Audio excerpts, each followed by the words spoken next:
Everyone used to say I'd hit the jackpot. As the heiress of a prominent family, I supposedly turned a near-fatal drowning into a fairy tale romance, marrying into the impossibly prestigious Gu family as their esteemed first wife. But barely 3 years into our marriage, he died of illness. I spent the rest of my life guarding his cold, dreary memorial tablet, watching my youth wither away from 18 to a white-haired 98. On my deathbed, he actually visited me in a dream. Flickering in the candlelight, he glared down at me, his eyes like poisoned daggers. I was forced to marry you, and because of you, I lost the love of my life forever. Then, I opened my eyes. The biting spring water of the lake was frantically rushing into my mouth and nose. Through the watery blur, I saw him on the shore, smoothly untying his silk robe, preparing to dive in after me. Oh, hell no. I bit down hard on my tongue, and using every last ounce of strength I had, swam as fast and as far away from him as humanly possible. Hey everyone, it is Vera. So you know that classic scene, girl falls into a lake, handsome nobleman dives in to save her, and now they have to get married because he touched her. Yeah, she did that. Lived that life. 80 years of cold shoulders, suffocating rules, and a husband who told her on her deathbed that she ruined his life.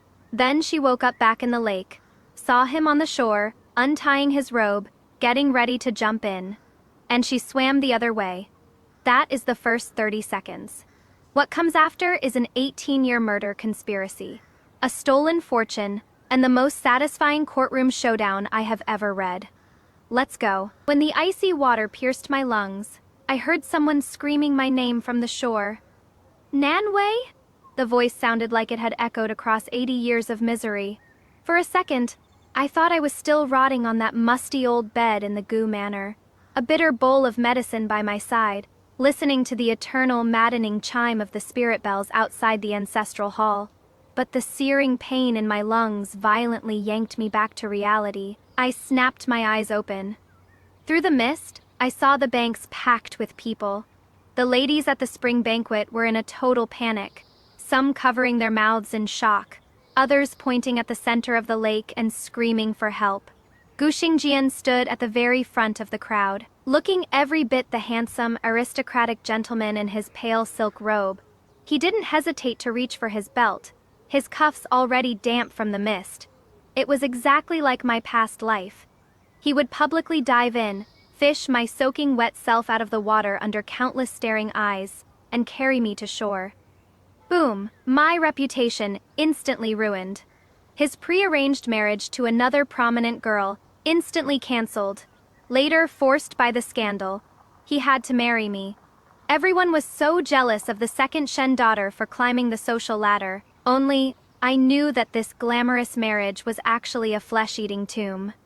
I endured the strict, suffocating rules of the Gu family and the gut-wrenching, cold insults he hurled at me from his sick bed until I withered away completely, until decades later. When I finally closed my eyes, and he stood in the candlelight with zero marital affection, only towering, suffocating hatred, another mouthful of lake water snapped me out of my nightmare.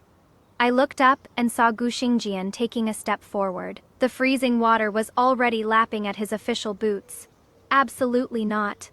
I bit the tip of my tongue again, using the sharp metallic taste of blood to jolt myself awake.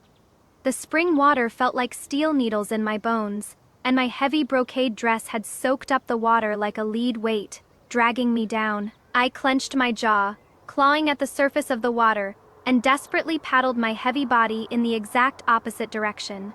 The shore exploded into chaos. Where is the second Miss Shen swimming to?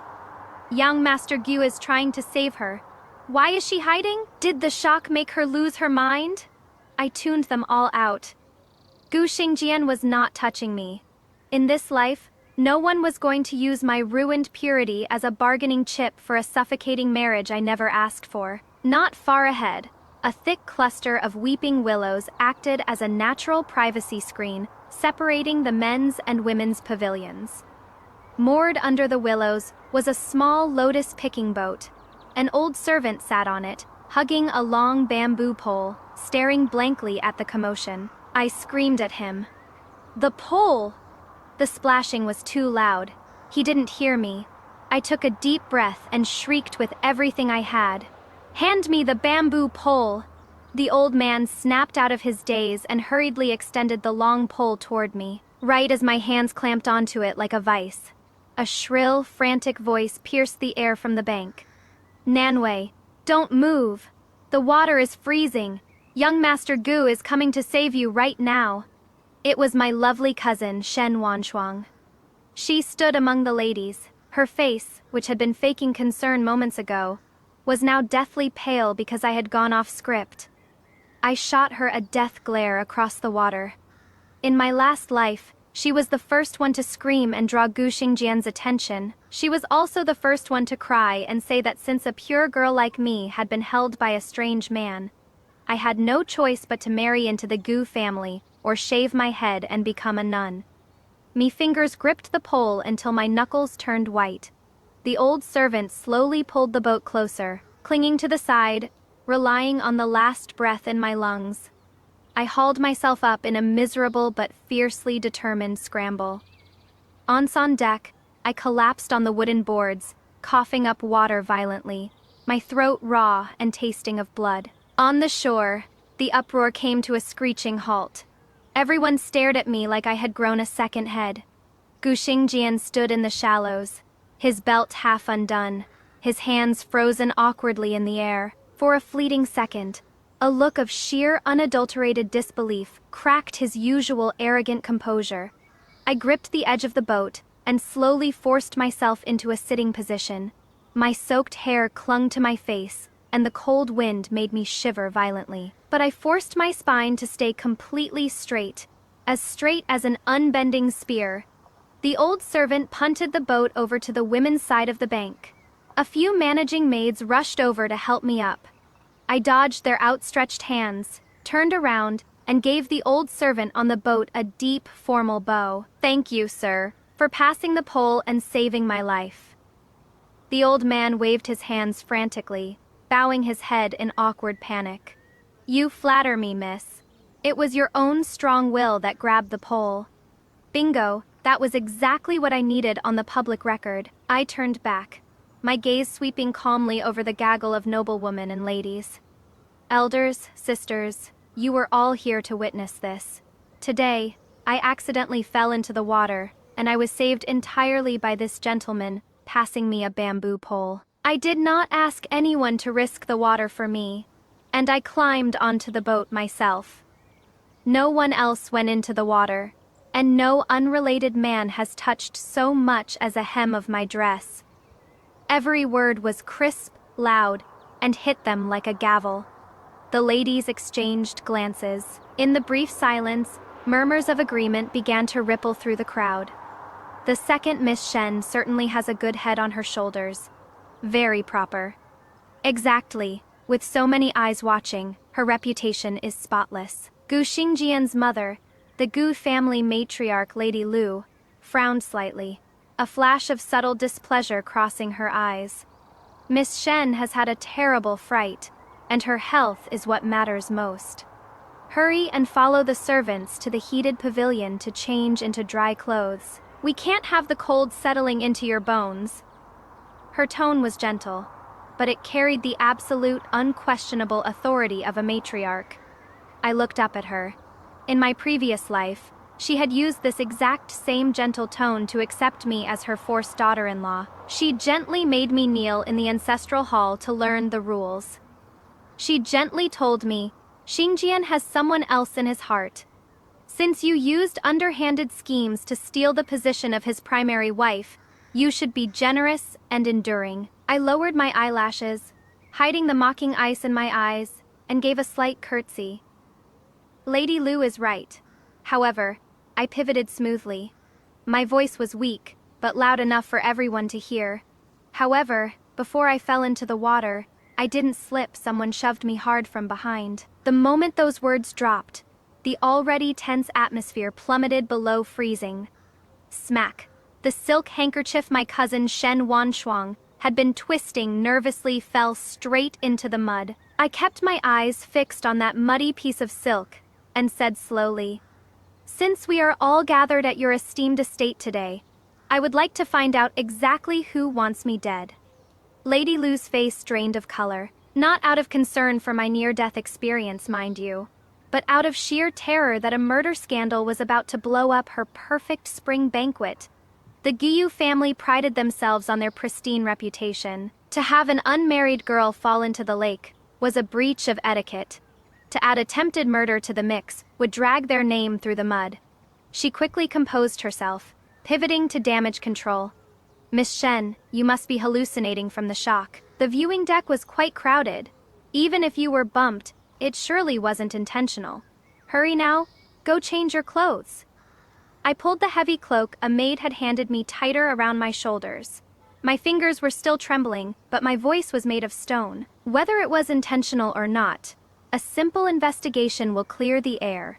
Even the Supreme Court doesn't close cases based on guesswork.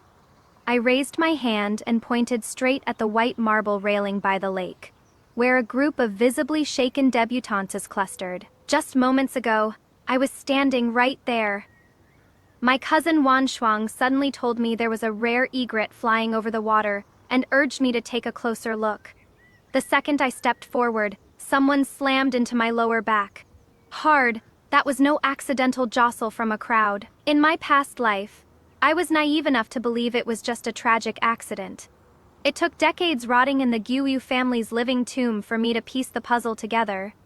Gu Xingjian was conveniently lured to the opposite bank in plain sight. The ladies conveniently screamed to draw everyone's attention, and Shen Wanshuang was conveniently the first to scream for Gu Xingjian to jump in. A perfectly orchestrated trap, waiting for me to take the plunge. By now, Gu Xingjian had adjusted his soaked robes and strode over from the shallows. "Second Miss Shen," he began, his voice dripping with that polished, condescending arrogance typical of high-born heirs. "If we escalate this matter, it will drag many names into the mud. I fear it would only be detrimental to your own reputation. Perhaps we should." He had an incredibly deceptive face, the picture of a flawless gentleman. I stared at him coldly. He might be an unwitting bystander in today's plot, but in my last life, he took all the resentment of losing his true love and dumped it squarely on me, destroying my life with a relentless cold shoulder. I didn't let him finish. "You are mistaken, young Master Gu." I cut him off smoothly. "The only ones whose reputations will be dragged through the mud are the vicious culprits who plotted this. My conscience is clear. Finding the truth will only protect my honor. How could it possibly be detrimental?" Gu Xingjian froze, a slight frown marring his perfect features. He clearly hadn't expected the notoriously docile second Miss Shen to publicly slap down his ego. Seeing the tide turning, Shen Wanshuang hurried forward, her eyes brimming with calculated tears, reaching for my hand. "Nanwei, you're drenched to the bone. Stop talking nonsense. If Auntie Meng finds out you're neglecting your health like this, she'll be heartbroken." I took a step back, dodging her touch like it was the plague. "A moment ago, cousin, you were pressed right up against my back." Wanshuang's outstretched hand froze in mid-air swish. Every noblewoman and lady in the vicinity snapped their eyes directly onto her. The blood rushed from her face, her voice trembling. "Nanwei, what are you trying to say?" "Nothing at all," I said, my enunciation razor sharp. "I just want to ask my dear cousin to stay right here as a witness, so we can clear the air." The panic in Wanshuang's eyes was now completely uncontainable. Cue the waterworks. She wept, playing the ultimate victim. "I kindly pointed out the scenery to you, and when you fell, I was scared half to death. And now you suspect me, Nanwei. We are blood. How can you stab me in the heart like this in front of everyone?" If I were still the naive 18-year-old from my past life, I would have panicked. I would have been terrified of being labeled a bitter sister and ruining the family's image. But 80 years in that frozen tomb of a marriage taught me one golden rule. A woman's reputation is never protected by swallowing her grievances and backing down. The more you retreat, the deeper they bury you. I ignored her theatrical sobbing and turned to Lady Lu's headmaid. Could you please invite two highly respected ladies who were nowhere near the lake today to act as impartial witnesses? Lady Lu's face finally darkened into a scowl. Second, Miss Shen. How exactly do you propose we investigate this? I gripped the edge of my cloak, pulled it back, and pointed at the fabric near my waist. We check my dress.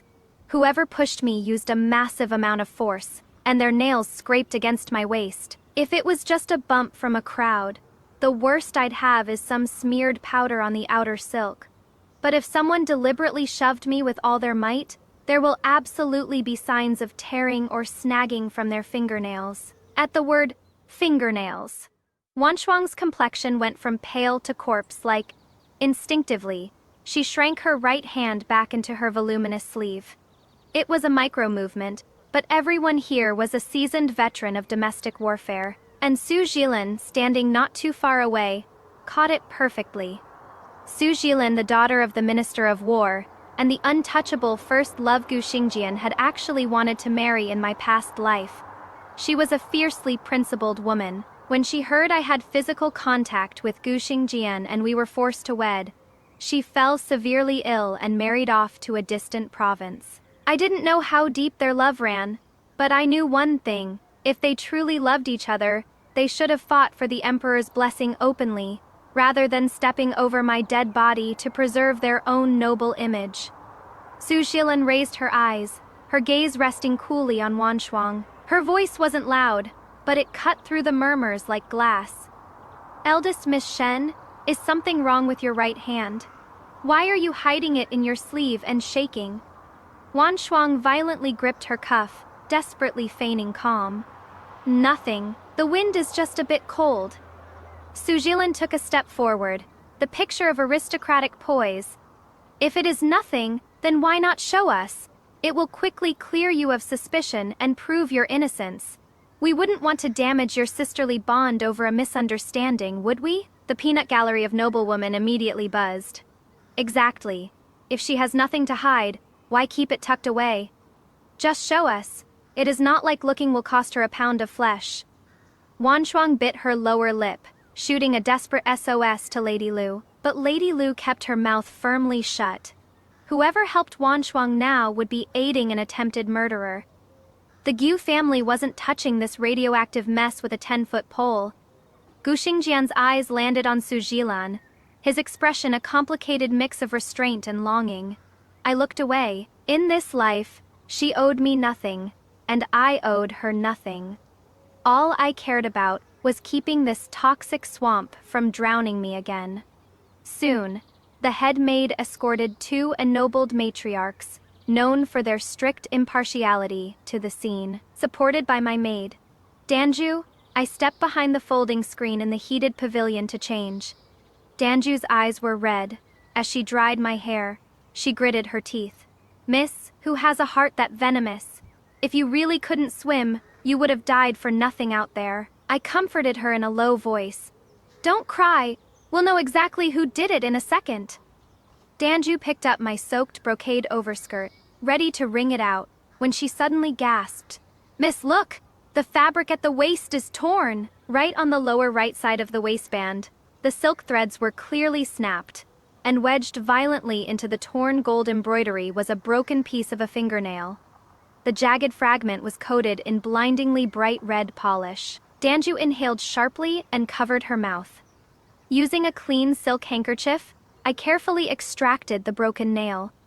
Outside the screen, Wanshuang was still giving the performance of her life, sobbing to the matrons that the shock of the water had driven me insane, and that sisters shouldn't tear each other apart. I pushed aside the screen and walked out into the dead silence. Approaching the carved sandalwood table in the center of the room, I gently placed the silk handkerchief down and unfolded it. There it sat, a broken fingernail painted crimson red with a jagged tear at the base. I straightened up, my gaze locking onto Wanshuang like a heat-seeking missile. Cousin, put out your right hand. Wanshuang shook her head frantically, clutching her sleeve and backing away. The two matrons exchanged a look, and one gave a curt nod. Instantly, two burly Gyu family maids stepped forward, ignored Wanshuang's thrashing, and forcibly yanked her right arm out into the open. Her slender fingers were exposed to the daylight, and there, on her right index finger, her usually perfectly manicured nail was snapped clean off. The jagged edge matched the fragment on my handkerchief flawlessly. A collective gasp sucked all the air out of the room. The smoking gun.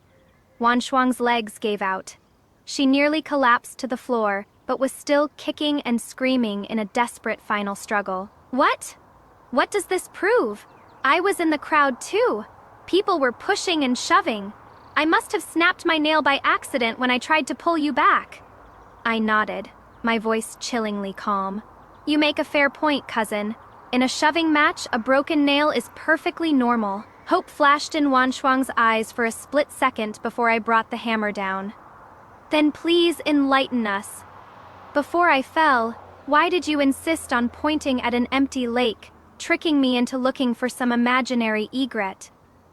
A lady standing nearby immediately scoffed, arms crossed. This spring banquet is right next to the Gyu family's inner lake. With all the music playing and the waters stocked with koi, what wild egret would be stupid enough to fly into a crowd of people? Wanshuang's face turned the color of ash. Cold sweat beaded at her temples. I stepped closer, boxing her in. And another thing, after I fell, you were the closest to the bank. You didn't yell for the maids who could swim. You didn't shout for the boatmen to pass a pole. You completely bypassed them to scream for young Master Gu on the opposite bank. Are you a psychic cousin? How did you know young Master Gu would be the one to dive in and save me? The gazes of the ladies in the room instantly morphed into sheer disgust. These women survived on parlor politics and backdoor scheming. There wasn't a single idiot among them. It didn't take a genius to see the filthy play at work here. Summoning was trying to destroy Shen Nanwei's purity to force a marriage with the Gyu family heir. Wanshuang ground her teeth, staring at me with pure venom. Shen Nanwei, do you really have to push your own flesh and blood to the brink of death in front of all these people? What do you get out of ruining me? I looked down at her. There was no anger left in my eyes. Only the bleak, desolate pity of someone who had already lived through a lifetime of hell. I am not trying to ruin you, I said softly. But the words dropped like anvils on the hearts of everyone listening. I simply refuse to sit quietly and let you ruin me. Gu Xingjian stood to the side, looking like he'd swallowed a lemon. He might be aloof, but he wasn't stupid. It finally dawned on him that he had almost been used as a pawn by a bunch of scheming women, nearly strong-armed into a nauseating forced marriage. Lady Lu closed her eyes, took a deep breath, and snapped at her head maid. Take the eldest Miss Shen to the side courtyard and keep her under strict guard. Send someone to the Shen estate immediately and summon their matriarch, Lady Meng. This happened on Jiyu family grounds, and we will give second Miss Shen and everyone here a proper explanation. I pulled my cloak tighter and gave a shallow curtsy. Thank you, Lady Lu, for upholding justice. Lady Lu looked at me. The fake warmth was gone from her eyes, replaced by a deep, calculating wariness. To survive such a crisis with such composure, calculating your every step, you certainly don't act like an ordinary sheltered girl, Miss Shen. I met her gaze dead on. When you've walked up to the gates of hell and died once, you tend to learn a few things. Drowning is like dying. Please forgive me if my edges are a bit sharp today. Lady Lu gave me one last long look and said nothing. Supported by my maid, Danju, I sank into a cushioned armchair. My dry clothes clung to me, but the freezing chill was still burrowed deep in my bones. I knew one thing, though. I had just won the deadliest, most treacherous game of chess. I wasn't publicly carried by Gu Xingjian. I wasn't shackled by a ruined reputation. I had personally taken a sledgehammer to the threshold of the Gu family's ancestral hall that had trapped me for a lifetime. At least for now, I was free. The Shen family arrived much faster than I expected. It wasn't my father, the minister of sacrifices, who showed up. It was my stepmother, the current matriarch of the Shen family, Lady Meng. She swept into the pavilion with a small army of servants. Her first words weren't to ask if her drowning stepdaughter was all right. Taking one look at Wan Shuang under guard, her face darkened, and she immediately put on her strict mother act. Nanwei, how can you be so immature? Sisters bicker and bump into each other all the time. How could you make such an ugly scene at a prestigious banquet like this? Do you want to make the entire Shen family the laughingstock of the capital? I slowly raised my head, my eyes drifting right past her hypocritical face to land on an unfamiliar older servant standing behind her.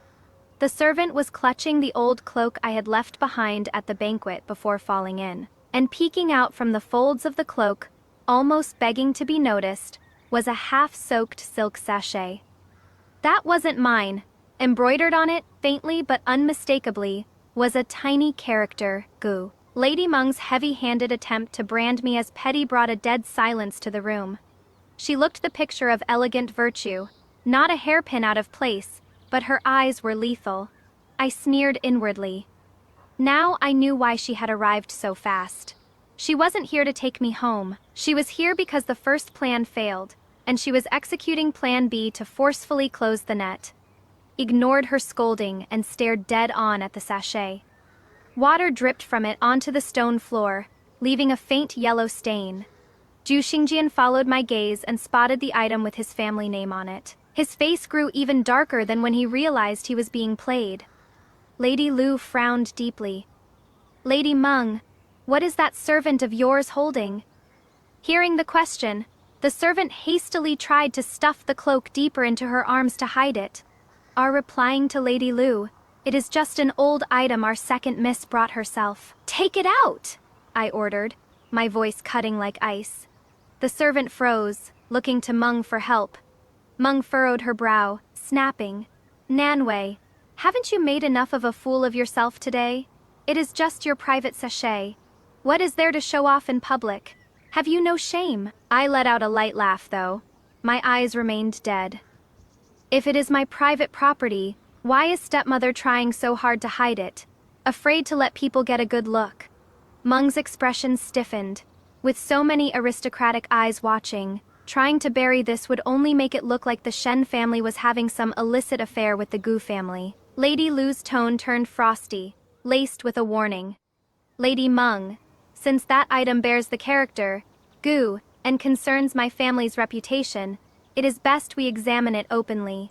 We wouldn't want any filthy rumors spreading later. With the Gu matriarch giving the order, Meng couldn't refuse. The servant had no choice but to nervously present the sachet. Danju immediately stepped forward, using her handkerchief to grab it, and slapped it down onto the sandalwood table. The embroidery was exquisite. A pair of mandarin ducks playing in the water on the front, and on the back corner, a small goose stitched in gold thread. I had lived 2 lives, yet I had never seen this thing before. But in my past life, I had suffered its catastrophic fallout. After Gu Xingjian pulled me from the water, this very servant had accidentally dropped the sachet. Soon, rumors flooded the capital that I had been secretly exchanging love tokens with the Gu heir, and my drowning was just a desperate stunt to force his hand in marriage. Back then, I had no way to defend myself, and Meng used saving face as an excuse to shove me into the Gu family. So this was the final piece of the trap. I stared at the sachet, my voice crystal clear. That doesn't belong to me. Meng immediately raised her voice, talking over me. You are truly delirious from the shock. You brought this cloak out yourself, and the sachet was hanging inside. If it is not yours, whose is it? Do you expect me to inventory your jewelry for you piece by piece? I didn't bother arguing with her. I turned to Gu Xingjian. Young Master Gu, do you recognize this item? Gu Xingjian took a half step forward, deliberately keeping a polite distance. He studied it for a moment before his brow smoothed. I have never seen this before in my life, nor have I ever gifted it to anyone, he declared loudly. Lady Lu glanced at it and said cautiously, just because it says Gu doesn't mean it is ours. There are countless embroidery shops in the capital, all with different styles. Su Jilan, who had been quiet, suddenly spoke up. Aunt Lu is correct. This stitching technique is definitely not the standard method used by the GU family's seamstresses.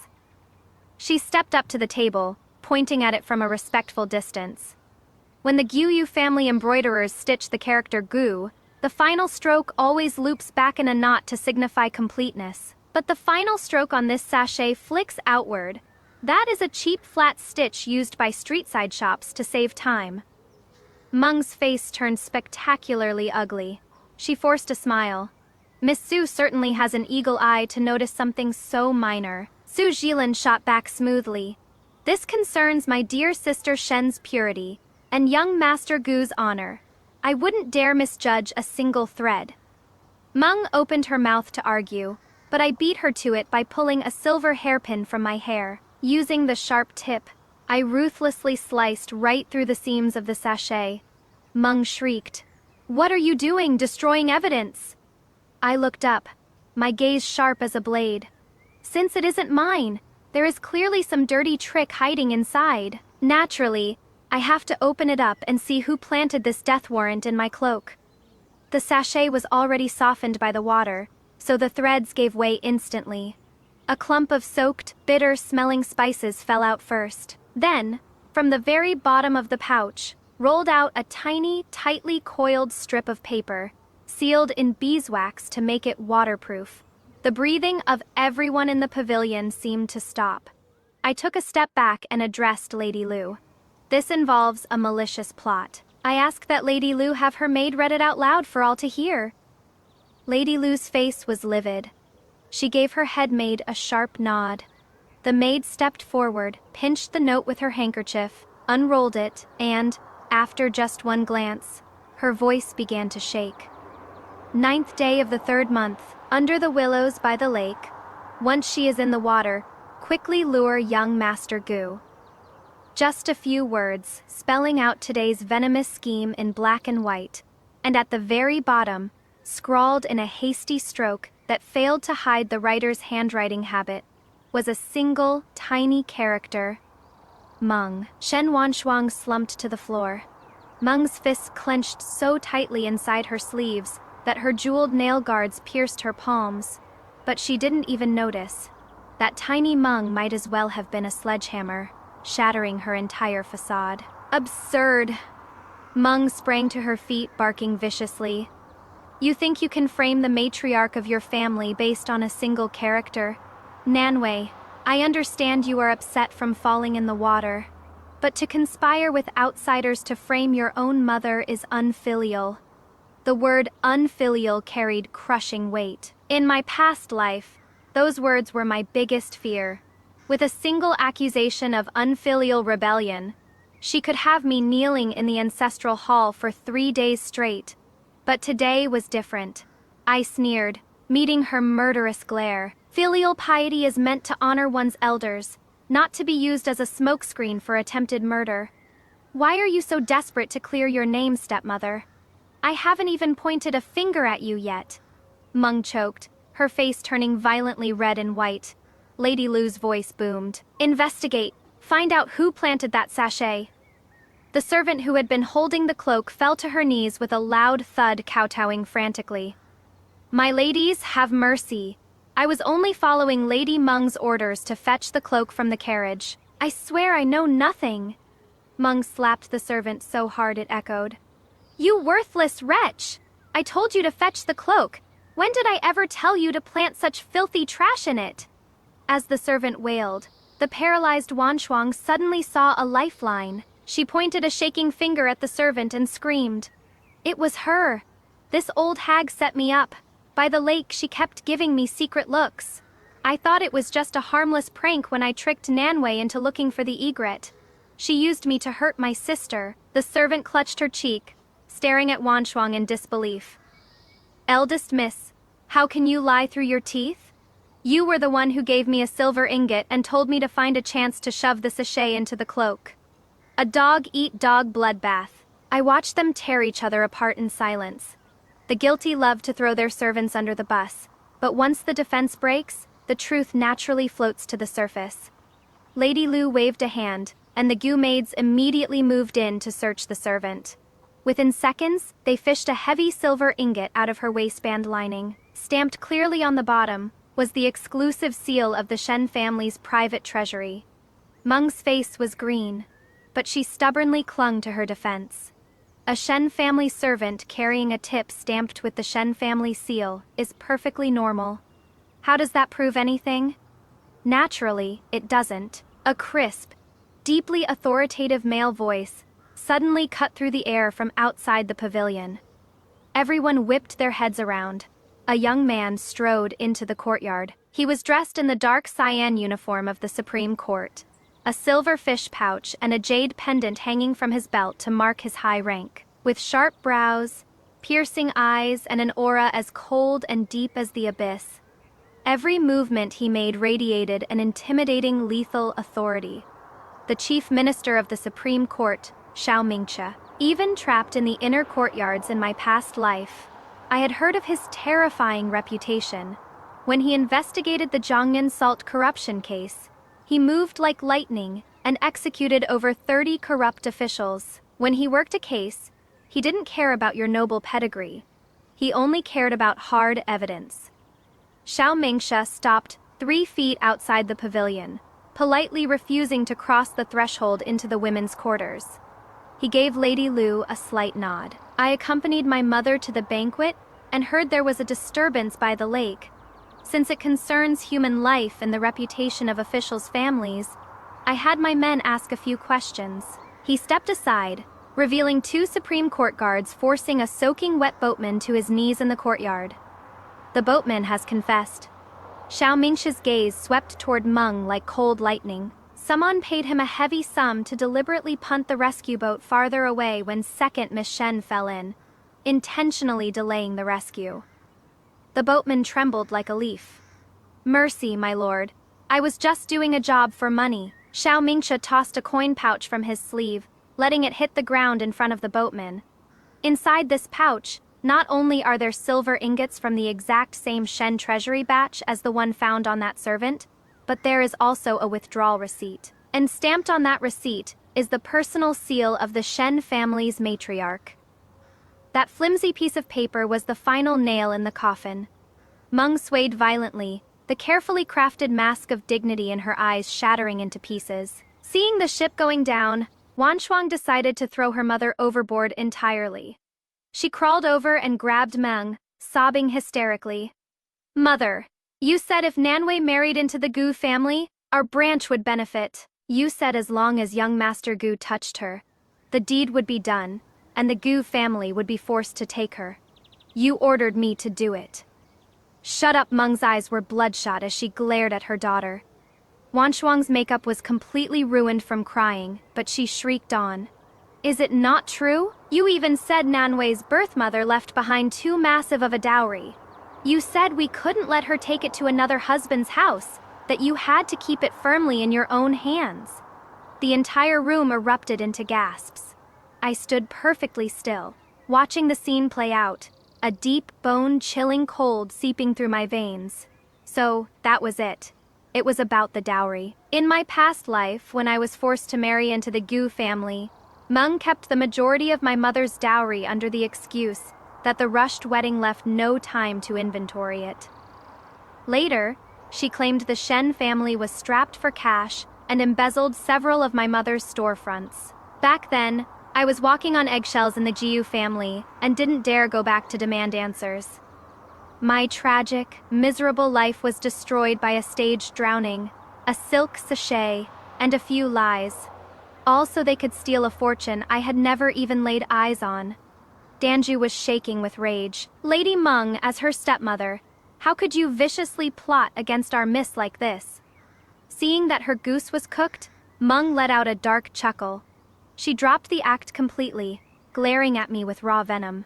Plot against you? I was securing your future. The heir of the Giyu family is a prize half the girls in the capital would kill for. If I hadn't orchestrated this, do you really think a motherless daughter from the second branch like you would ever be worthy of him? My gaze was pure ice. I enunciated every word, aiming straight for the throat. A woman's destiny should not be forged by being shoved into a lake. You can take your blood-stained future and choke on it. I don't want it. Standing to the side, Xiao Mingxi lifted his deep, piercing eyes and looked at me. It was brief, but his gaze felt like a burning ember, landing silently in a heart I had kept frozen for 80 years. Lady Lu's face was unreadable as she barked her orders. Guards, lock Lady Meng and eldest Miss Shen down. Since the Supreme Court is now involved, the Shen family doesn't get to sweep this under the rug. Just then, the frantic sound of footsteps echoed from outside the courtyard. My father, the Minister of Sacrifices Shen Jingyuan, had finally arrived. He was pale, his official hat knocked askew. He had clearly caught wind of the disaster on his way over. The second Meng saw him. She lunged like he was a life raft, weeping beautifully. "Husband, you are finally here. They're conspiring to frame me." Father didn't help her up. Instead, he stared at her with a look of absolute shock and unhinged fury. With trembling hands, he pulled an old ledger with scorched edges from his robes and violently threw it at Meng's feet. "Frame you!" The moment I returned home, someone shot this into the pillar of my study. It is the master copy of Nanwei's mother's dowry. It is missing exactly 37 storefronts and 2 farming estates. Meng, you tell me, what the hell is this? Seeing the blackened ledger, Meng's face turned white as a sheet. She slumped to the floor, yet still tried to talk her way out. "Husband, I've served the Shen family for years. I've bled for this house. If the stores went bankrupt due to poor business, how can you blame it all on me? If it was just bankruptcy, why did you forge receipts and hire assassins?" Father roared, his eyes bloodshot. Xiao Mingxia stepped forward, his voice a blade that brooked no argument. "Minister Shen, this case now involves attempted murder and the massive embezzlement of private assets. The Supreme Court will be taking the suspects and the ledger into custody for investigation." Meng shrieked. "No, this is a domestic matter of the Shen family. The Supreme Court has no right to interfere. In the Great Jing Dynasty, plotting murder for money is never a domestic matter," Xiao Mingxia stated, sealing her fate without even looking at her. I forced myself to stand and looked at my father. "Father, if you still have any shred of respect for my deceased mother, order men back to the estate right now. Lock down the private treasury and the Buddhist shrine she left behind. Do not let a single accountant or manager set foot outside." A flash of pain crossed Father's eyes, and he nodded heavily. "Done! Guards, take my token. Return to the estate and lock it down." However, when Meng heard the word shrine, her rigid body relaxed in a bizarre fleeting twitch. It was fast, but I caught it, and so did Xiao Mingxi. Right on cue, a Shen family servant stumbled into the pavilion, screaming in terror. "Master, disaster! The shrine back home. It caught fire. The flames are huge. We can't put it out." Father nearly blacked out from rage. He pointed a trembling finger at Meng. "You vicious snake. You are locked up here, but you still left a contingency plan to burn the evidence. The person is detained, but the orders were given in advance." Xiao Mingxia's eyes were arctic. He didn't miss a beat. "Saddle the horses. We ride for the Shen estate immediately." Gu Xingjian walked over to me, his expression agonizingly complex. He gave me a deep bow. "Miss Shen, I was nearly used as the blade that cut you today. I am deeply ashamed." I looked at him, my voice completely devoid of emotion. "You have nothing to apologize for. Young Master Go. You didn't jump into the water, so you owe me nothing. Let us go our separate ways." With that, I turned and walked out, supported by Danju. Su Jilin took a delicate hand warmer from her maid, hurried over, and pressed it into Danju's hands. "Stay strong, Sister Shen," she whispered. I gave her a grateful nod. In this life, female solidarity was infinitely more powerful than fighting over a man. The carriage tore through the streets.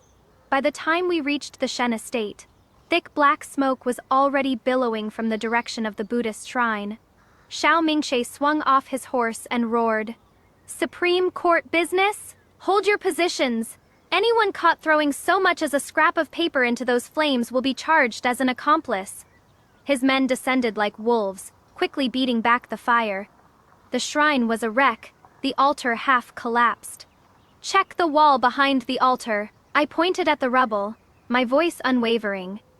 If there is a hidden compartment, the fire won't breach the bricks. 2 guards immediately stepped up, prying away the scorched masonry with iron bars.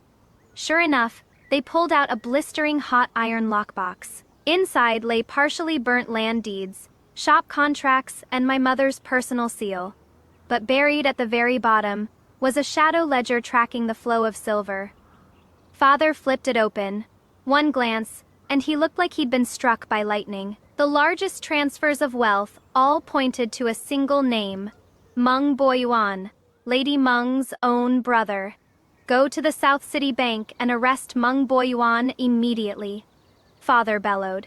But the estate's gatekeeper ran in, panic-stricken.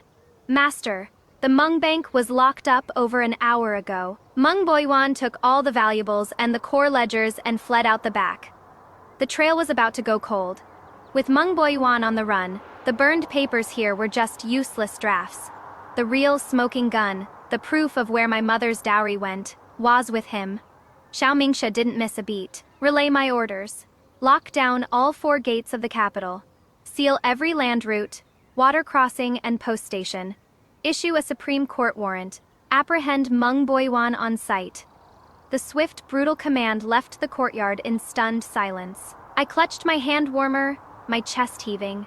Meng wouldn't dare pull off something this massive just out of greed. There had to be a bigger player behind her. Just then, an old, hunchbacked woman was helped into the courtyard, her steps agonizingly slow. Second miss. The old woman wept the moment she saw me. I finally get to see you. Nanny Chin! Danju gasped.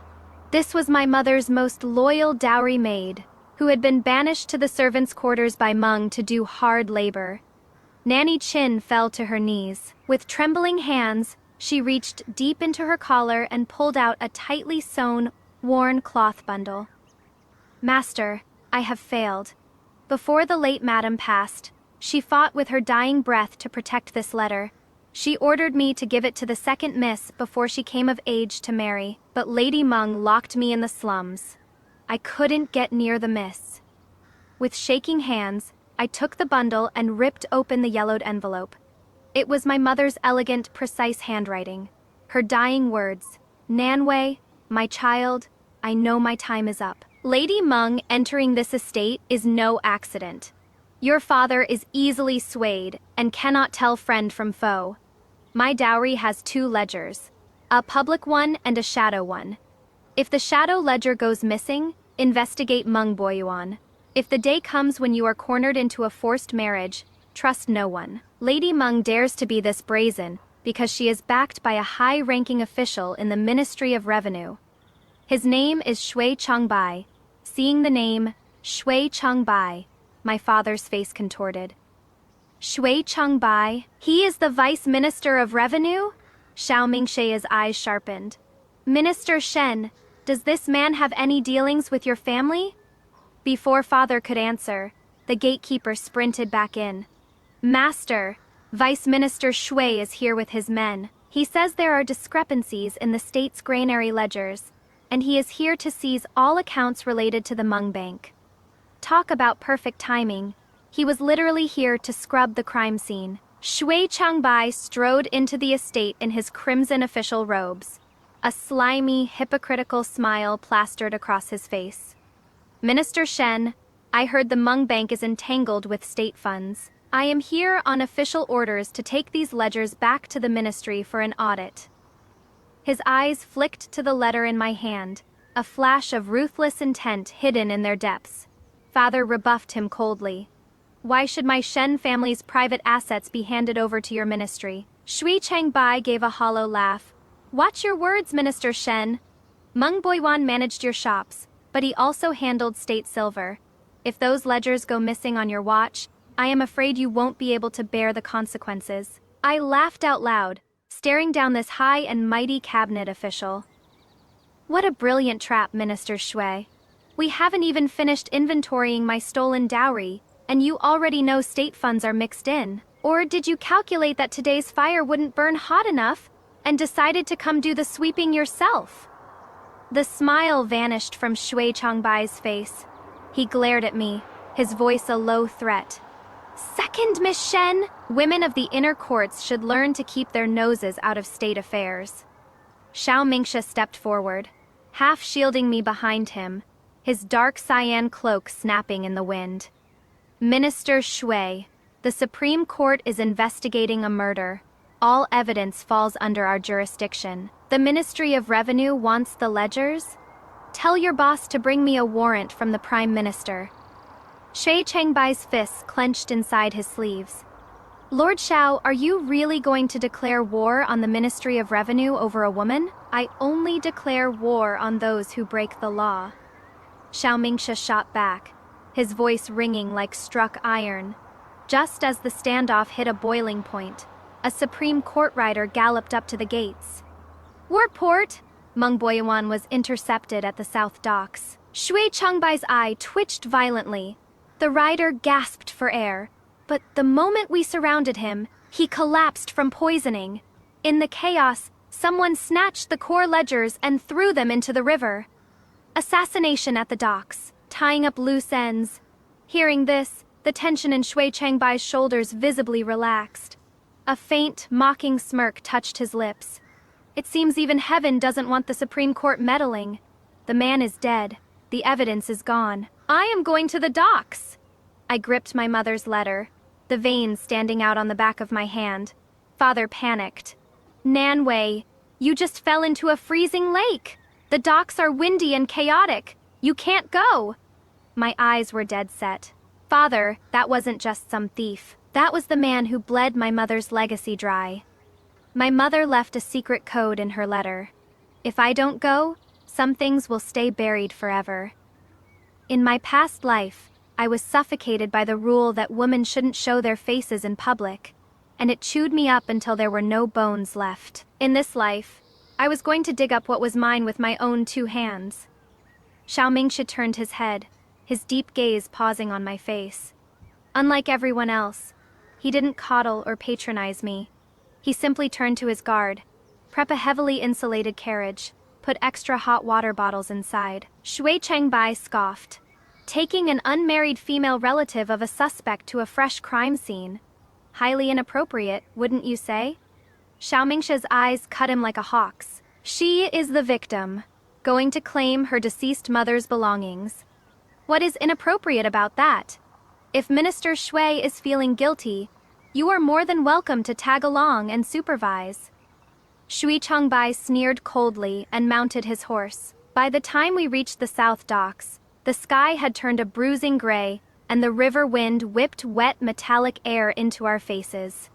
Meng Boyuan lay collapsed by an abandoned tea stall. His skin had taken on a horrific ashen pallor, and foul-smelling, poisoned blood was bubbling from his lips. He wasn't entirely dead yet, his eyes bulging as he stared at the reed roof above. Father rushed forward, grabbing him by the collar. You animal! Where are the ledgers? Meng Boyuan's throat emitted a ghastly rattling sound. His eyes painstakingly rolled toward Shui Changbai, who stood at the back of the crowd. Shui stared back, his expression a mask of dead, silent warning. Meng Boyuan convulsed violently, his fingers dug into the dirt, and with his absolute last breath, he choked out a single word. Well, his head lolled to the side dead. The Supreme Court coroner immediately went to work, pulling a blood-stained wooden token from beneath the corpse. Carved on the back was an incredibly lifelike double-petalled lotus. My mother's exclusive merchant seal. Well? Xiao Mingxia immediately scanned the area. There were 3 wells near the abandoned docks. Shui Changbai said lazily, the ramblings of a dying man. Is Lord Xiao planning to fish for the moon in a well? Xiao Mingxia completely ignored him, striding straight toward the farthest dry well, which was covered by a rotting bamboo mat. He immediately spotted fresh rope friction marks on the stone lip. The guards lowered a rope. Moments later, they hauled up a heavy iron box from a hidden alcove halfway down the shaft. The lock was smashed off. But to everyone's shock, it didn't contain the missing granary ledgers, nor my mother's dowry inventory. Inside sat dozens of forged marriage certificates and astrological birth charts, all neatly tied with red string.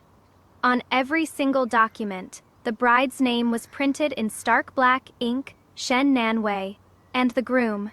It wasn't Gu Xingjian. It was Shui Chengbai's notoriously vile, brothel-hopping younger brother Shui Mingyan. Staring at those blindingly obvious contracts, a fresh wave of terror and disgust washed over me. This was their true, venomous backup plan. If I hadn't been forced into the Guiyu family today at the spring banquet, my reputation would still be in tatters. Lady Meng would have swooped in with these pre-existing marriage contracts, claiming I was already betrothed, and forcefully married me off to that piece of human garbage, Shui Mingyan. By doing so, the Shui family wouldn't just own me. They would legally absorb my mother's staggering fortune. They would use my dowry to quietly plug the massive treasonous hole they had burned into the state's granary. A flawless, flesh-eating parasite scheme. Father shook with rage, drawing a guard's sword and lunging. Shui Chengbai, you filthy, degenerate scum. Shui Chengbai didn't even flinch, smoothly stepping back. Just a few pieces of forged paper. Who knows where they came from? Perhaps Meng Boyuan deliberately planted them to frame my family before he died. I stared dead into his hypocritical eyes and suddenly let out a laugh. You really are a master of the board, Minister Shui. Trapping me at the Gu banquet, burning evidence at my home, silencing your pawn at the docks. You even plotted out my backup doom. Do you really think burning the ledgers and killing the witness means you can sleep peacefully? Right then, in the corner of the tea stall, I noticed the old woman selling tea. She had her head down, trying to sneak away. Wrapped around her wrist was a strip of red silk, the exact same fabric that draped the altar in my family's Buddhist shrine. "Grab that woman!" I shouted. The old woman shrieked and bolted. Xiao Mingsha moved like lightning, pinning her by the shoulder. Clatter, a small porcelain vial rolled out of her sleeve. The smell wafting from it was identical to the poisoned blood on Meng Boyuan's lips. Pinned to the dirt, the old woman raised her withered face and glared at me with pure malice, cackling wildly. "Second Miss Shen sure is tough to kill. The thunderstorm 18 years ago didn't finish you, and the lake today couldn't drown you. If I'd known, I would have poisoned you right alongside your mother." The words dropped like a bomb. Dead silence. Father staggered like he'd been struck by a hammer. You are Madame Song? The midwife from outside the city? So my mother's death hadn't been postpartum hemorrhaging at all. The 18-year-old conspiracy was finally ripped wide open. Midwife Song. Father's voice cracked, drained of all life. 18 years ago, my mother's delivery had gone smoothly, only for her to suddenly die of a high fever and bleeding the next day. It was murder all along. I walked up to her, my voice colder than the river wind. 18 years ago, were you trying to kill just my mother, or were you hoping to take me out too? Song sneered. Blame your mother for being too smart. She insisted on digging into ledgers. She had no business seeing. Blame your own tough luck. The poisoned labor-inducing tea didn't manage to take you with her. Father let out a guttural, beast-like roar. Who ordered you to poison her? Song clamped her jaw shut. I have one foot in the grave anyway. I am not afraid to die. You won't get a single word out of me. Xiao Mingsha stood in the wind, his expression terrifyingly placid. He looked down at her and spoke casually.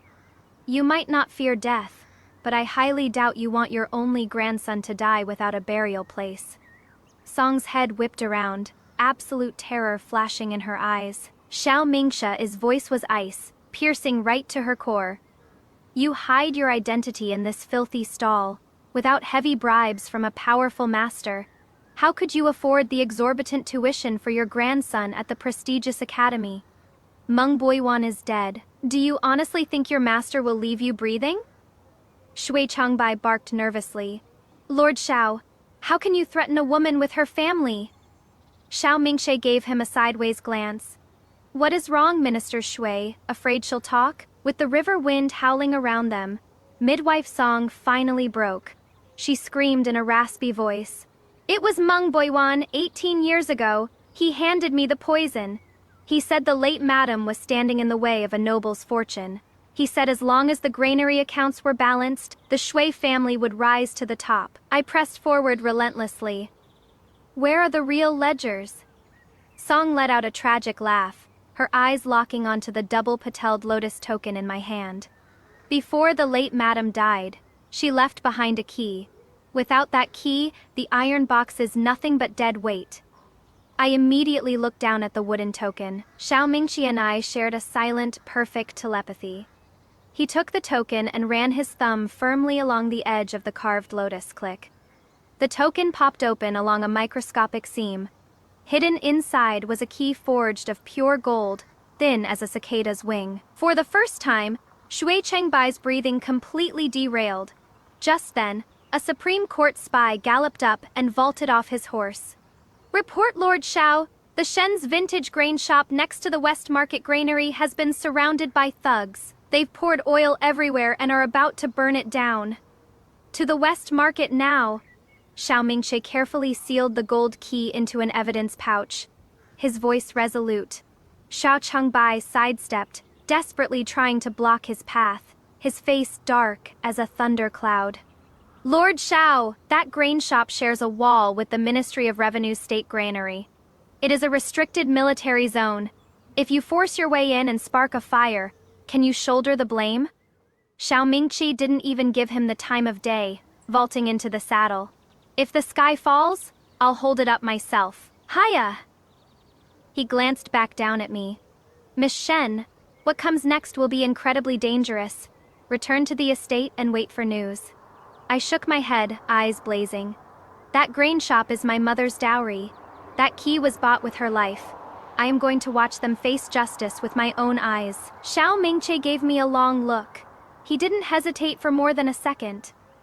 Fine, but you stay within 3 paces behind me at all times. No reckless moves. No patronizing lectures. No dismissing me as a fragile woman. He treated me like a comrade in arms. By the time our convoy tore into the West Market, the dilapidated Shen's vintage grain shop was already smoking. A gang of masked thugs was blocking the door, but the second they saw the Supreme Court guards, they scattered like rats. Take them down! The guards pounced like tigers, pinning the arsonists to the dirt. The city patrol's fire brigade arrived right behind us, aggressively smothering the flames before they could spread. Supported by Danju, I stared intently at the scorched wooden signboard. The guards smashed the doors open. Beneath a pile of junk in the back room, they found a heavily concealed stone door. They pried it open. It wasn't a cellar, it was a deep, narrow underground tunnel. Iron pulleys were embedded in the walls, and the dirt floor was carved with deep, heavy wagon ruts. Xiao Mingqie rubbed some dust from the floor between his fingers and sniffed. Aged brown rice, mixed with the distinct smell of oil wax used to seal government silver crates. This tunnel has been used to transport massive quantities of state grain and silver for years. Father's eyes nearly popped out of his head. A tunnel leading from my late wife's private shop to where? Xiao Mingxi pointed down the dark corridor, his voice freezing cold. The end of this tunnel connects directly to the outer wall of the Ministry of Revenue's state granary next door. Someone has been using the Shen family's private shop to hollow out the empire's treasury. Right under the emperor's nose, Shui Chengbai, who had just arrived panting, stumbled and nearly face-planted. He forced a mask of righteous indignation. Watch your mouth, Lord Xiao. Slandering a state granary is a capital offense. I looked at him with ice in my veins. Then you should be praying we get to the bottom of this, Minister Shui. If the ministry is completely clean, what exactly are you panicking about? Xiao Mingqie personally led his men into the tunnel. A short while later, he emerged from the depths, carrying an incredibly heavy forged steel lockbox. He'd extracted from a hidden wall niche. The shape of the keyhole matched the gold key perfectly. He didn't open it in private. He placed the steel box right in the middle of the street. in full view of my father, the city patrol, and a deathly pale Shui Changbai.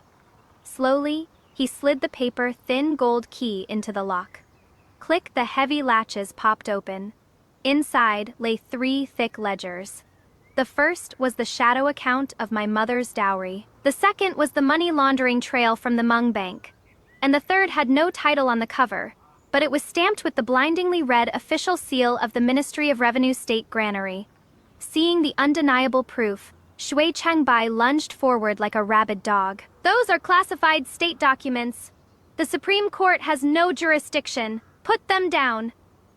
Xiao Mingxia backhanded him away with a burst of martial force, his voice echoing through the street. "These documents are evidence of the murder of an official's wife and the embezzlement of the empire's treasury.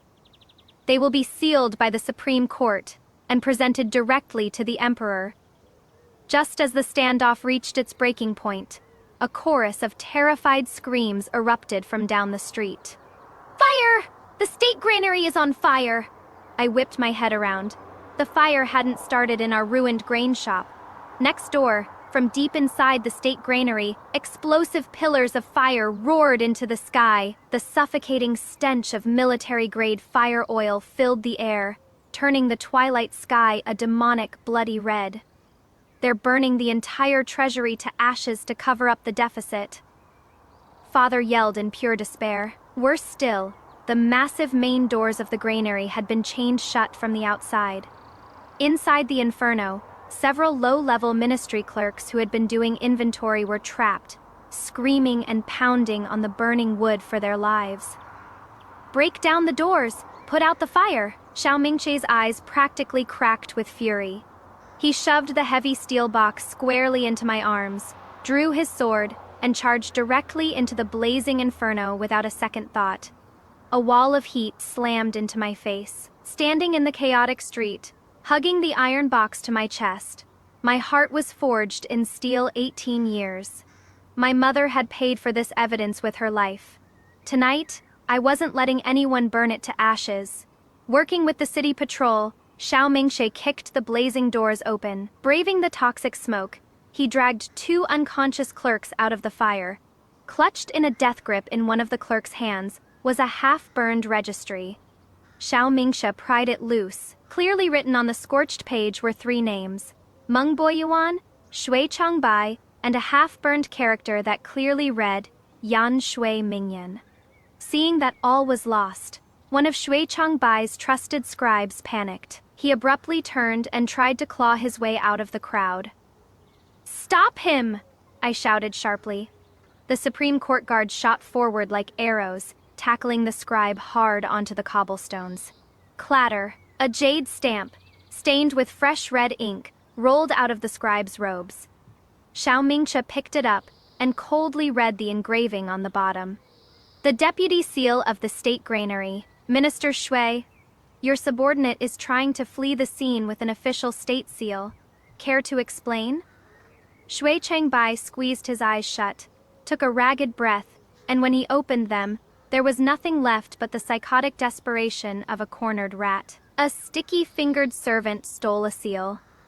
"What does that have to do with me?" "Stop spitting poison, Lord Xiao. Your skin is truly thicker than the city walls, Minister Shui." I sneered, each word a knife. "Midwife Song can die. Meng Boyuan can die. And now you're throwing your scribe under the carriage. Do you really think that as long as you have a pawn to sacrifice at every step, your own hands will stay clean?" Right on cue, a pathetic, wailing cry echoed from the end of the street. Guards dragged a disheveled, terrified young nobleman over like a dead dog. It was none other than Shui Changbai's useless, degenerate brother, Shui Mingyan. The second Shui Mingyan saw his brother, he wailed like he'd found his savior. "Big brother, save me. I swear I don't know anything. You were the one who told me that if I went to the docks and got those fake marriage contracts, her reputation would be ruined. She'd have to marry me, and that massive dowry would belong to the Shui family. I never agreed to murder and arson." His unsolicited, crying confession hit Shui Changbai's face like a physical slap. Trembling with rage, Shui Changbai stepped forward and kicked his brother to the ground. You imbecile! Shut up! Arrest the Shui brothers! Xiao Mingshe roared. But just as the guards moved in, the deafening, synchronized thunder of hooves and heavy armor shaking the earth echoed down the avenue. A legion of heavily armored imperial guards tore through the crowd like a steel flood, completely barricading the state granary and the Shen grain shop. The head eunuch held up a solid gold medallion, his shrill voice cutting through the chaos. A decree from His Majesty. The burning of the state granary has shaken the heavens. Minister of Revenue Shui Chengbai and Minister of Sacrifices Shen Jingyuan are to enter the palace immediately for a royal interrogation. Father slumped to his knees. I obey the decree. The head eunuch's serpentine gaze swept the crowd and locked onto me, hugging the iron box. Since the second miss of the Shen family is the primary victim of this case, she shall enter the palace and testify as well. The palace, my heart sank. Shui Chengbai was entirely too calm about this. For the imperial guards to arrive this quickly meant he had a massive backer sitting in the royal court, and they were preparing to bite back in front of the emperor. Xiao Mingxia stepped to my side, lowering his voice, his tone as solid as bedrock. Don't be afraid. The evidence is irrefutable. Once we are before the throne, I promise you will walk out of there in one piece. The carriage ride to the imperial palace felt colder than the trip home. I sat inside, clutching the steel box like a lifeline, my mother's final letter pressed against my heart. I knew that the upcoming showdown before the emperor would be the final battle, the one that would decide the life or death of the Shen family, and my own destiny. Stepping into the glittering, suffocating grandeur of the Taiji Palace was like walking into a lion's den. The emperor sat on the throne, his face dark as a thundercloud, exuding an aura of terrifying, absolute power. Several cabinet ministers flanked him. Shen Jingyuan. The emperor launched the first strike, his voice rolling like distant thunder. A secret tunnel leading to the state granary was discovered in your late wife's shop. As a minister of the court, do you plead guilty? Father kowtowed hard, his forehead smacking the freezing gold leaf tiles. I am guilty of running a lax household, of failing to see the vipers in my own home, which led to my wife's murder and the theft of the treasury. I deserve death 1,000 times over. But Your Majesty, I swear I have never embezzled a single grain of state rice. Shui Chengbai instantly dropped to his knees, weeping with theatrical agony. Your Majesty, see clearly Shen Jingyuan is dodging the blame. Meng Boyuan was his estate manager, and that shop belonged to his wife. Now that the truth is out, he's throwing dirty water on me. He even colluded with the Supreme Court to forge evidence and frame me. I beg for your justice. It was a watertight performance. He even dragged the Supreme Court down with him, implying Xiao Mingxie was colluding with the Shen family. The emperor's heavy, predatory gaze shifted to me. You are the second daughter of the Shen family, a mere woman of the inner courts, daring to meddle in high treason. Shui Chengbai claims you forged evidence. What do you have to say for yourself? I took a deep breath, placed the iron box on the ground, crossed my hands, and performed a flawless, deeply respectful kowtow. I raised my head, meeting the terrifying gaze of the sovereign. I didn't cry. I didn't grovel in panic like an ordinary girl. To answer Your Majesty, I do not cry, and I do not scream of injustice. I only speak the facts. I pulled my mother's letter from my robes and raised it high above my head. This is the dying letter written by my birth mother 18 years ago. In it, she clearly states that Lady Meng and Meng Boyuan were ordered to use the tunnel to steal state grain.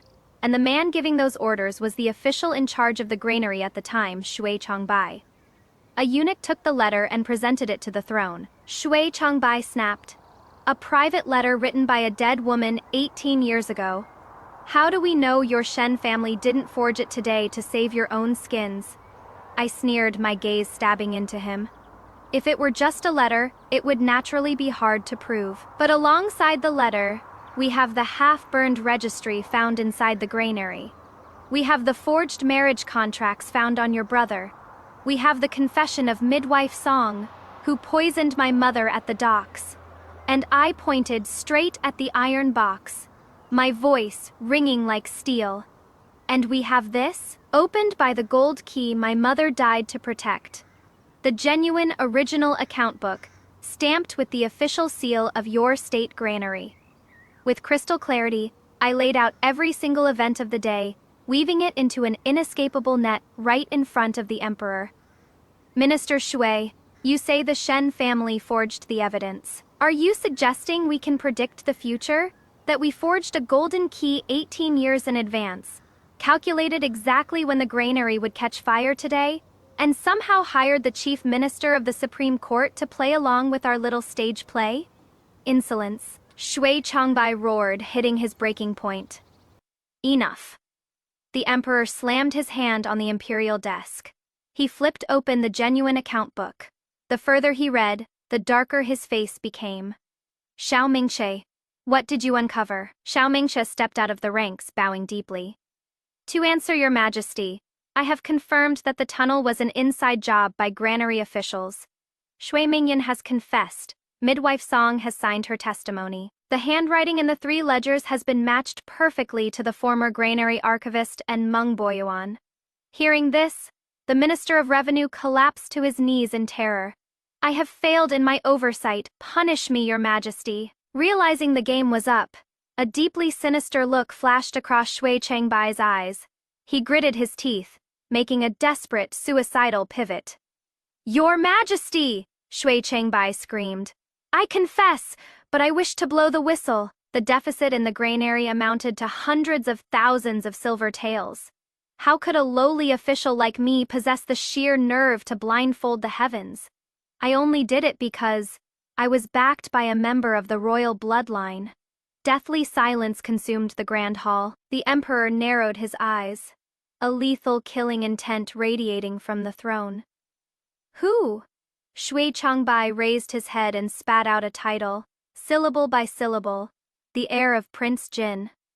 The moment those words dropped, the air in the hall froze solid. The involvement of the royal family meant this was no longer a simple embezzlement case.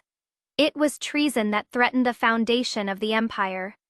Right on cue, a eunuch announced from outside the hall, the heir of Prince Jin requests an audience. Everyone jumped. He had arrived too fast. It was as if he had been waiting right outside the palace gates the entire time. The heir of Prince Jin strode into the Taiji Palace, dressed in magnificent royal robes. He looked completely unbothered. He bowed to the emperor, then swept a chilling look over me and Xiao Mingxia. Your Majesty, I heard the state granary caught fire, and that the Supreme Court not only stormed the national treasury, but is allowing the daughter of a criminal to randomly bite the royal family in your presence.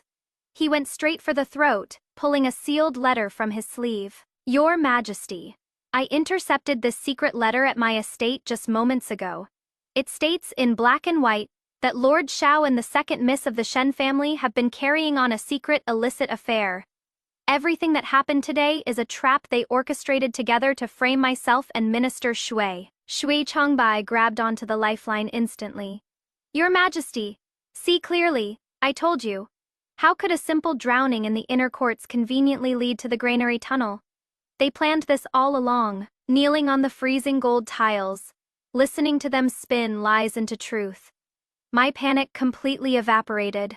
They were desperate enough to abandon logic and resort to the cheapest, filthiest trick in the book, using a woman's chastity and rumors of an affair to destroy my credibility. Xiao Mingxie didn't even flinch. He took the intercepted letter, gave it one glance, and said coldly, the handwriting is a decent forgery, perhaps 70% accurate, but I absolutely did not write this. I would like to see this letter. I spoke up suddenly. The prince's heir looked down at me with disdain. Miss Shen, the imperial court is not a place for your petty excuses. I met his gaze, my spine perfectly straight. If I were afraid of making excuses, I would currently be a bloated corpse at the bottom of a lake. Since you dared to bring the letter out, are you afraid to let me read it? A eunuch handed me the letter. I read it carefully, then let out a sharp laugh. Your Highness, Whoever forged this for you was remarkably lazy. The heir's eyes darkened. What nonsense are you spewing? I pointed at the text, tearing it apart piece by piece. First, this letter addresses me as Miss Nanway. Prior to today, Lord Shao and I had never met. He is a man of strict propriety. Even while investigating today, he respectfully addressed me as Miss Shen. He would never be this familiar and frivolous. Xiao Mingxia lowered his eyelashes, a fleeting glimmer of deep appreciation crossing his eyes. Second, the letter claims Lord Shao used my drowning at the Gu banquet to distract the crowd. But the truth is, when I fell into the water, Lord Shao wasn't even at the lake. He only appeared after I saved myself, climbed ashore, and publicly exposed the planted sachet. If we were co-conspirators, why would he wait until I nearly froze to death before showing up? Before the heir could rebut, another announcement rang out. Lady Lu of the Gu family, alongside her son Gu Xingjian, and the daughter of the Minister of War Su Jilan, request an audience. They state they wish to testify regarding the drowning of the second Miss Shen. The crack finally appeared on the prince's heir's arrogant face. The Gu family and Su Jilan were ushered into the hall. Lady Lu and Gu Xingjian recounted every single detail of what happened at their estate to the emperor, without leaving anything out. Su Jilan explicitly detailed the botched embroidery on the sachet, and my cousin's broken fingernail. Your Majesty, Gu Xingjian knelt in the center of the hall, his voice echoing. Miss Shen saving herself from the water was a pure act of desperate survival. Lord Shao acted strictly within the law. The claim that they conspired is absolute, baseless fiction. The prince's heir ground his teeth. He clearly hadn't expected the notoriously neutral Gu family to stick their necks out for me. Even if the drowning was an accident, how do you explain the granary ledgers? The heir argued stubbornly. He turned to Shui Changbai. Minister Shui, did your sticky-fingered brother get blackmailed while trying to steal the Shen dowry? A brutal sacrifice. Shui Changbai stared in absolute horror.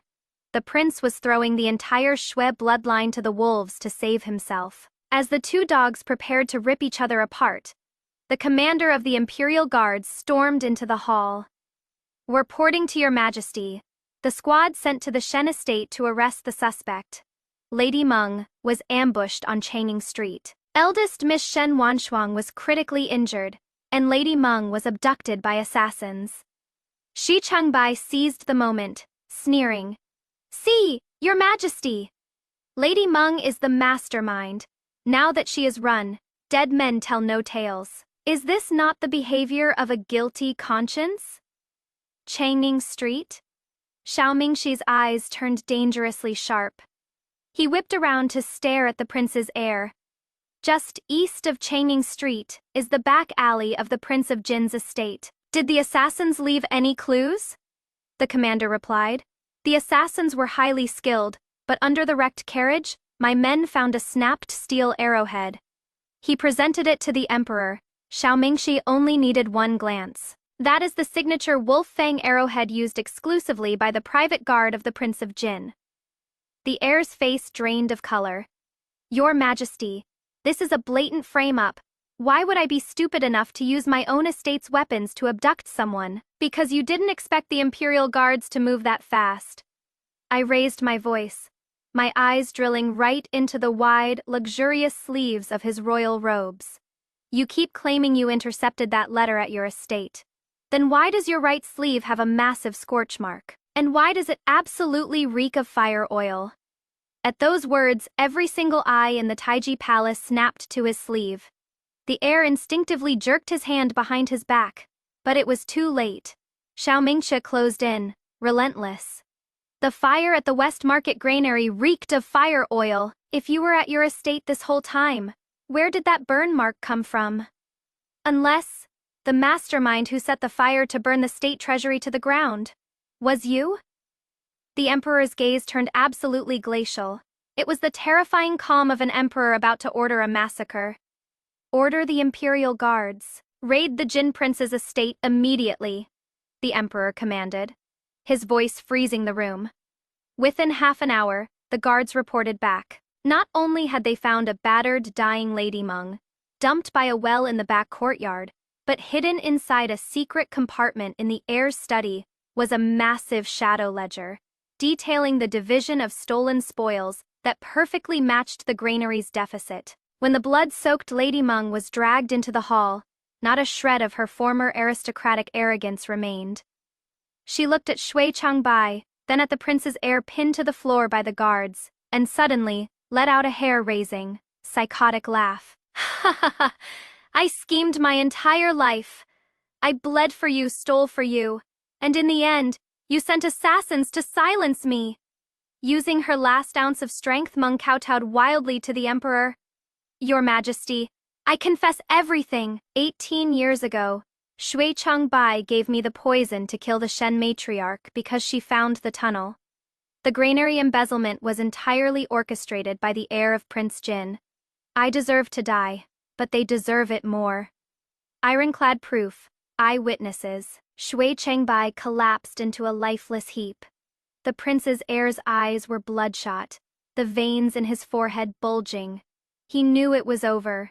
The absolute despair pushed him into total madness. It's all because of you. You ruined everything, you bitch. With a feral scream, the heir suddenly violently broke free. From somewhere in his robes, he whipped out a concealed dagger and lunged straight at me like a demon. Nanwei. Father screamed in horror. It happened so fast, no one had time to react. Just as the gleaming blade was inches from my throat, a dark cyan blur moved like a phantom, throwing himself directly in front of me. Schmink. The sound of a blade tearing through flesh. Xiao Mingxia took the lethal strike directly into his own arm. Without missing a beat, he executed a brutal lightning-fast grapple. With a sickening crunch of dislocated bone, he instantly shattered the heir's joints and slammed him face first into the freezing gold tiles. The heavy scent of blood hit my nose. I caught Xiao Mingxi as he swayed slightly. You are hurt. He looked down at me. His eyes, usually so cold, were incredibly gentle and steady. He whispered softly, almost comforting me. Don't be afraid, just a scratch, won't kill me. The emperor was enraged beyond words. He swept his arm across the desk, shattering his teacup against the floor. An attempted assassination in the imperial court. High treason, throw the heir of Prince Jin into the lowest dungeon, strip him of his royal title, and execute him in autumn. Strip Shui Changbai of his rank, seize his assets, and throw his entire clan into prison. Meng Midwife Song and their accomplices, guilty of murdering a matriarch and framing a legitimate daughter, execute them with maximum prejudice. With decree after decree falling from the lips of the Son of Heaven, the terrifying conspiracy that had spanned 18 years was finally, completely brought to an end. 3 months later, the sky over the capital was a brilliant, washed-out blue, the autumn breeze crisp and refreshing. The Supreme Court's verdicts were plastered across every street corner. The Prince of Jin's estate was completely liquidated. Shui Changbai and his brother Shui Mingyan were beheaded. Midwife Song died in prison. Lady Meng, given the severity of her crimes, was sentenced to execution at the autumn assizes. Shen Wanshuang survived the ambush, but lost the use of her legs. Father struck her name from the Shen family registry and sent her to the most remote nunnery outside the city. She would spend the rest of her life with a blue lamp and ancient Buddhas, forbidden to ever set foot in the capital again. The day before the execution, I went to the royal dungeon to see Meng one last time. She looked at me through the iron bars, hair completely white, withered like a corpse. Nanwei, I know you hate me to my core, she rasped. Before your mother died, she held my hand. She begged me to treat you well, to live an honest life. But I always believed a woman's fate was meant to be fought for, stolen and attached to powerful men. I fought my whole life, only to realize I was nothing but a dirty knife those men could throw away whenever they pleased. I listened quietly, then coldly cut off her repentance. You didn't end up here because you were used. You ended up here because you knew it was a road to hell, and you still reached out your hand out of greed. I turned my back on her, didn't look at her again, and strode out of the freezing dungeon. Outside the prison doors, the sunlight was blinding. Danju ran up, draped my cloak over my shoulders, and smiled. "Miss, let's go home." I tilted my head back, took a deep breath, and smiled. "Yeah, let's go home." The Shen family's private treasury was unsealed. Father used his own estates and antique paintings to replenish every single penny of my mother's missing dowry. He knelt before my mother's memorial tablet for an entire night. The next morning, looking 10 years older, he handed me the estate's master keys and the main ledgers with a trembling hand.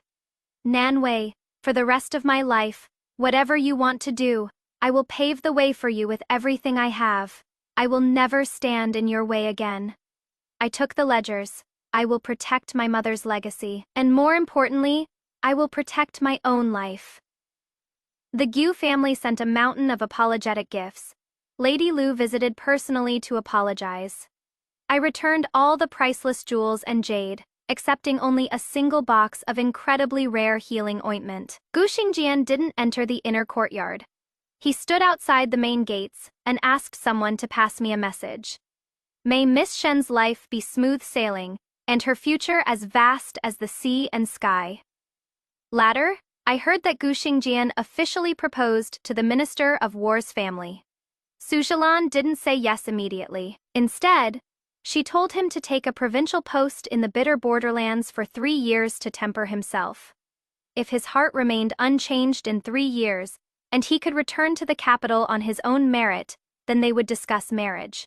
When I heard that, I smiled knowingly. That was exactly how it should be. 2 people in love should stand on equal footing, out in the open. A romance should never be built on the sacrifice of another innocent woman's purity. 6 months later, my father submitted his resignation and retired.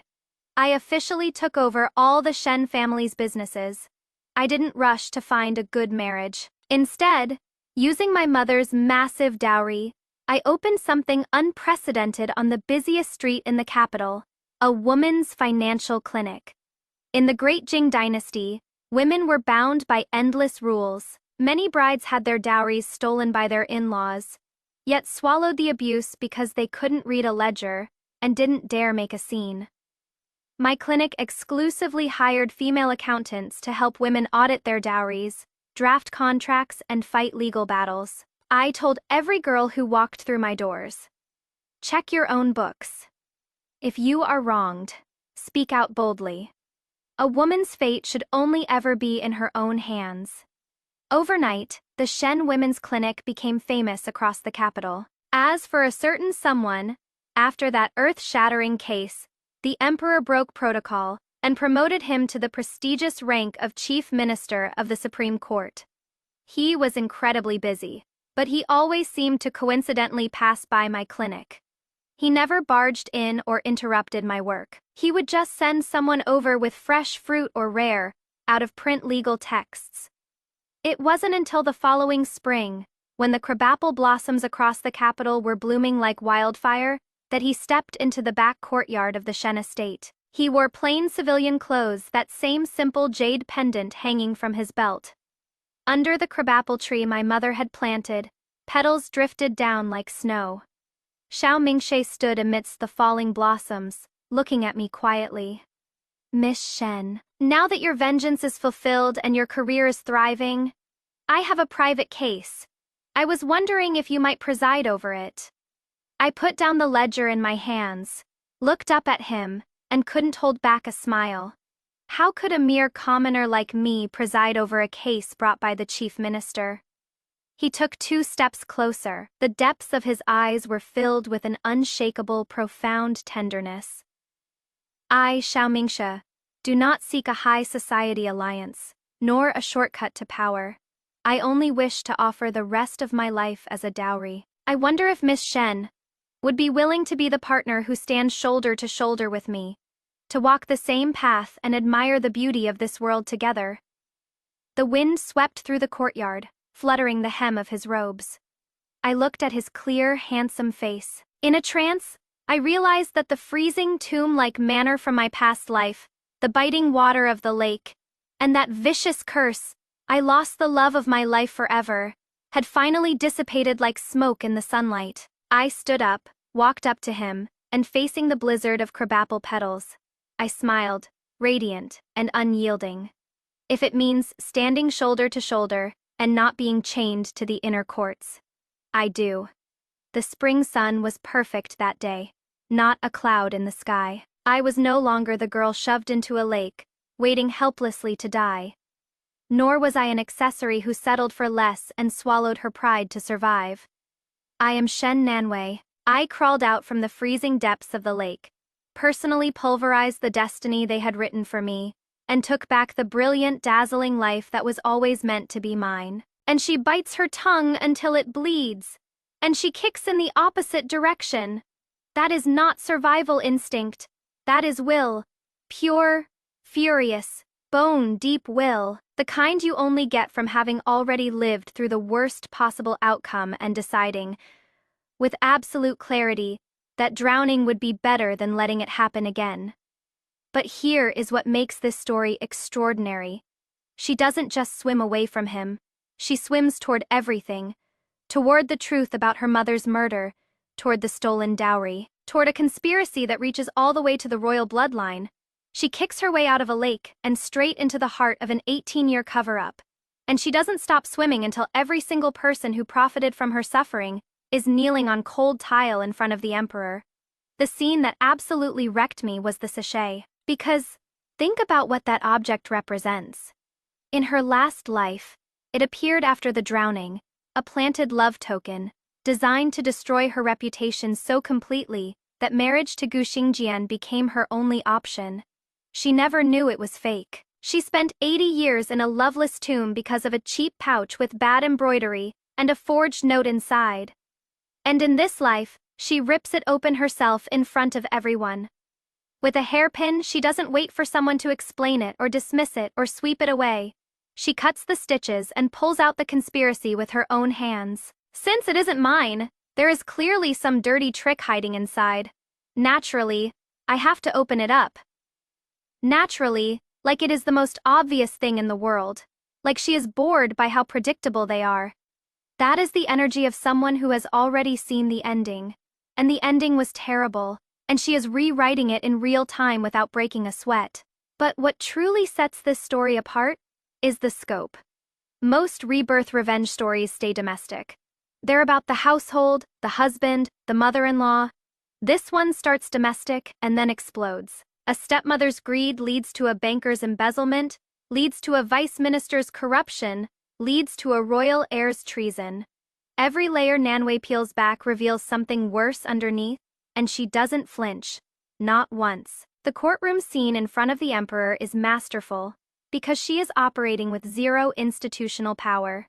She is a teenage girl from the inner courts, kneeling on gold tiles, surrounded by men who could destroy her with a single word. The prince's heir tries to weaponize her gender, calling her affair with Xiao Mingxia fabricated, calling her testimony the ravings of a hysterical woman. And she just dismantles his forged letter with textual analysis. Point by point, like a lawyer, like a scholar, like someone who has spent 80 years with nothing to do but think. If we were co-conspirators, why would he wait until I nearly froze to death before showing up? Logic, just pure, unanswerable logic. No tears, no begging. Just facts arranged so precisely that even an emperor can't ignore them. And then there is Xiao Mingxia. I love that he doesn't save her from the lake. I love that he shows up after she has already saved herself. Already exposed the sachet. Already started the investigation. He doesn't rescue her, he joins her. He treats her like a colleague, not a victim. When she says she is going to the docks, he doesn't lecture her about danger. He orders extra hot water bottles for the carriage. Fine, but you stay within 3 paces behind me at all times. That is not protection. That is partnership. And the difference matters enormously. His proposal at the end is perfect because of what he doesn't say. He doesn't say, "I'll take care of you." He doesn't say, "Marry into my family." He says, "I only wish to offer the rest of my life as a dowry." He is the one bringing the dowry. He is the one asking to be accepted. The entire power dynamic of marriage flipped. And her condition, if it means standing shoulder to shoulder and not being chained to the inner courts.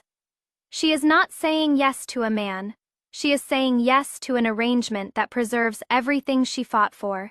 The clinic stays open. The ledgers stay in her hands. The life stays hers. But the moment that genuinely made me cry was the women's financial clinic. Because that is what she builds. Not a revenge empire. Not a political dynasty.